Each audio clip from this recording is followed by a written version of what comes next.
The long bone is supplied by 4 sets of arteries. These include number 1, the nutrient artery, number 2, the periosteal arteries, number 3, metaphyseal arteries, and number 4, the epiphyseal arteries. Let's take a look at the nutrient artery. It enters the middle of the shaft through a nutrient foramen, runs obliquely, and then divides into ascending and descending branches in the medullary cavity.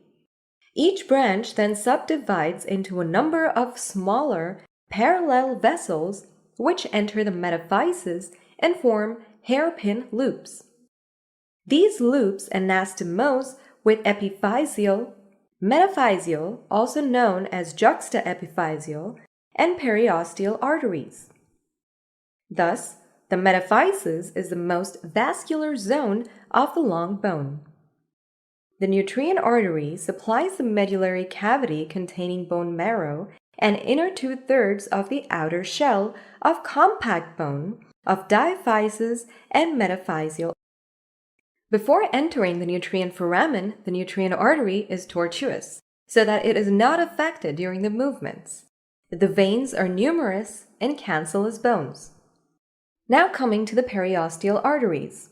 They are numerous in number and ramify beneath the periosteum. They enter the bone through Volkmann's canal to supply outer 1/3 of the cortex. The periosteal vessels are especially numerous beneath the muscular and ligamentous attachments. Now the metaphyseal, also known as the juxtaepiphyseal arteries. They are derived from the neighboring arteries and enter the metaphyses directly along the attachment of the capsule. Epiphyseal arteries. These are derived from the arterial anastomosis around the joint, known as circulus vasculosus. They enter the epiphyses either directly or after piercing the epiphyseal cartilage. Nerve supply of a long bone.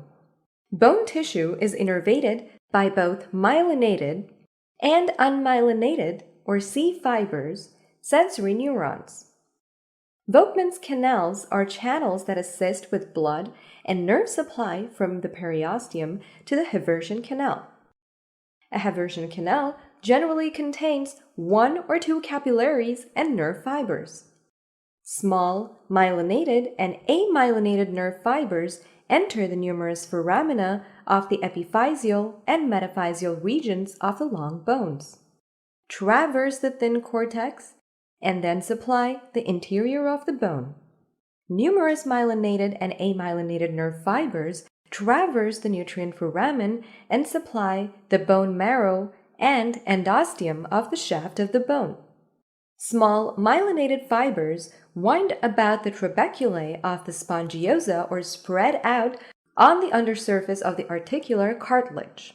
Small knob-like terminations of nerve endings terminate in close relationship to the endosteum.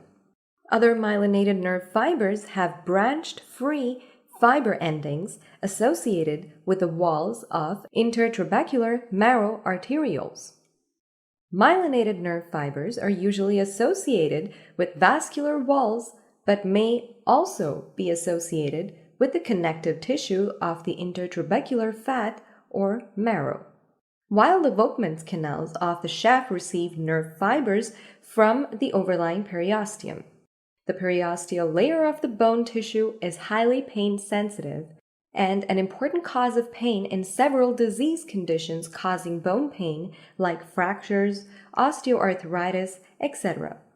However, in certain diseases, the endosteal and Haversian nerve supply seems to play an important role, for example, in osteomalacia, osteonecrosis, and other bone diseases. Thus, there are